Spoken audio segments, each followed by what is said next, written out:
कार्यकर्ता दर्शन सह संवाद कार्यक्रम का दूसरा चरण है और दूसरे चरण की शुरुआत जो है बांका जिले से किया जा रहा है। मेन उद्देश्य ये है कि पार्टी के जो हमारे पंचायत लेवल के जो अध्यक्ष हैं, ब्लॉक लेवल के जो अध्यक्ष हैं, जो कार्यकर्ता हैं, जो ज़मीनी स्तर पे जो पार्टी का झंडा धोते हैं, जो मेहनत करते हैं, जो बूथ पे लड़ते हैं, उनसे हम लोग जो है संवाद करें। और पहली बार ऐसा कार्यक्रम हो रहा है जहां हम लोग जो है पंचायत अध्यक्षों से डायरेक्ट जो है संवाद करेंगे, उनकी बात को सुनेंगे और पार्टी का विस्तार कैसे हो, संगठन और कैसे मजबूत हो, इसको लेकर के जो है सभी लोगों से चर्चा किया जाएगा।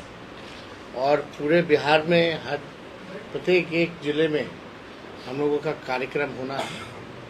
और जिस हिसाब से बिहार में डबल इंजन की सरकार है, नकारात्मक सरकार है, सत्ता में बैठी हुई है लेकिन विपक्ष का काम कर रही है। सत्ता में बैठ के विपक्ष को गाली दिया जा रहा है, अपनी उपलब्धियों को नहीं गिनाया जा रहा। लगभग 10 महीना हो गया इस सरकार को और 10 महीने में एक भी उपलब्धि इस सरकार के पास नहीं है। जो महागठबंधन की सरकार ने 17 महीने में जो काम किया वो आज तक जो है इन लोगों से 19 सालों में, जब से एनडीए की सरकार बिहार में बनी है तब से इन लोगों ने काम नहीं किया। चाहे 5 लाख सरकारी नौकरी का हो, चाहे जाति आधारित गणना की हो, चाहे आरक्षण की सीमा को बढ़ाने की हो, चाहे 4.5 लाख नियोजित शिक्षित कर्मियों को सरकारी कर्मचारी का दर्जा देने की हो, जो स्वयं सहायक समूह हैं, तालमी मरकज हैं, विकास मित्र हैं, टोला सेवक हैं, इनके आय मानदेय को दुगना करने की बात हो, आईटी पॉलिसी की बात हो, स्पोर्ट्स पॉलिसी की बात हो, टूरिज्म पॉलिसी की बात हो, लगातार जो है हमारी 17 महीने की जो सरकार रही, जो उपलब्धियां रही और लगभग 3.5 लाख नौकरियां जो प्रक्रियाधीन जो हम लोग करके आए हैं, वो अब तक जो है इस 10 साल में वो प्रक्रियाधीन नौकरी भी नहीं दिया है। तो आप सरकार की केवल मंशा जान सकते हैं, सत्ता में बस रहना है, अपना को भोग लगाना है।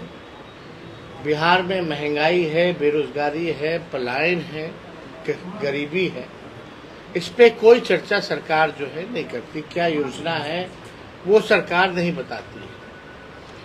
और लगातार जैसे स्मार्ट मीटर की जहाँ तक बात आ रही है, बिहार में सबसे महंगा बिजली जो है पूरे देश में बिहार में मिलता है।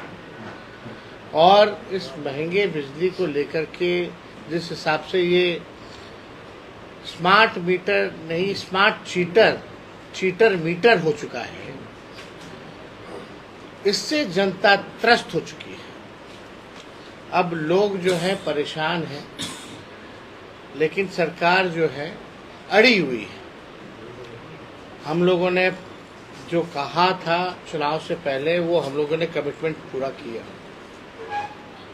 और हम लोगों ने ये भी तय किया है कि भाई 200 यूनिट फ्री में बिजली हम लोग जो है देने का काम करेंगे अगर हमारी सरकार बनती है। तो बिहार में लॉ एंड ऑर्डर की स्थिति अगर देखा जाए, कानून व्यवस्था की अगर बात की जाए, तो प्रत्येक दिन आप देख सकते हैं, हम भी बुलेटिन जारी करते हैं, प्रेस रिलीज में देते हैं, कोई ऐसा जिला, ऐसा क्षेत्र नहीं है जहां हत्या, लूट, अपहरण, रेप जैसे संगीन मामले हो रहे, लेकिन यहाँ कोई सुनवाई नहीं है। एफआईआर बड़ी मुश्किल से होता है। एफआईआर होता है तो इन्वेस्टिगेशन जो है ज़ीरो है। जो पीड़ित परिवार है उसको न्याय नहीं मिल पाता, जो दोषी हैं उनको सजा नहीं दिला पाते हैं। ऐसे कई एक उदाहरण है। तो लॉ एंड ऑर्डर की जो स्थिति है बिहार में, वो भयावह हो चुकी है। माननीय मुख्यमंत्री जी नीतीश कुमार जी, व्यक्तिगत तौर पे हम उनका सम्मान करते हैं, लेकिन अब उनसे बिहार चलने वाला नहीं है, थक चुके हैं। और हम लोग भी आजकल देख रहे हैं जो स्थिति उनके साथ हो रही है, क्या हालात हो गए, इसकी चिंता हमको भी है। लेकिन जिस प्रकार से बिहार में अफसरशाही चरम पर है, जनप्रतिनिधियों की सुनवाई नहीं होती है, लोकतंत्र में इसीलिए भाई चुनाव होता है, जनता अपने बीच से प्रतिनिधि भेजती है ताकि उनकी बातों को रखा जाए। लेकिन पूरी तरीके से बिहार में केवल अफसरशाही है। जो भी ट्रांसफर पोस्टिंग होता है बिहार में, ट्रांसफर पोस्टिंग जो भी बिहार में होता है, कैसे होता है ये हर एक बिहार के लोग जानते हैं। इसलिए हम लोग सब लोगों को संकल्प लेना है, संगठन को मजबूत करना है, एक नया बिहार बनाना है, विकसित बिहार बनाना है, जहाँ केवल पढ़ाई, दवाई, कमाई, सिंचाई, सुनवाई और कार्रवाई की बात हो, ना कि केवल नफरत फैलाने की बात हो, ना कि समाज को एक दूसरे से लड़ाने की काम किए जाए, क्योंकि कोई उपलब्धि है नहीं। अब जब उपलब्धि ही नहीं है तो लोग चाहते हैं कि नफरत की राजनीति करके जो है चुनाव जीता जाए। हम लोगों का उद्देश्य है कि बिहार आगे बढ़े। डबल इंजन की सरकार कहा जाता है, बिहार को क्या मिला? सबसे ज़्यादा सांसद जो है लगातार एनडीए को 10 साल में दिया, 39 सांसद पहले और अभी लगभग 30 सांसद। 10 सालों में बिहार को क्या मिला?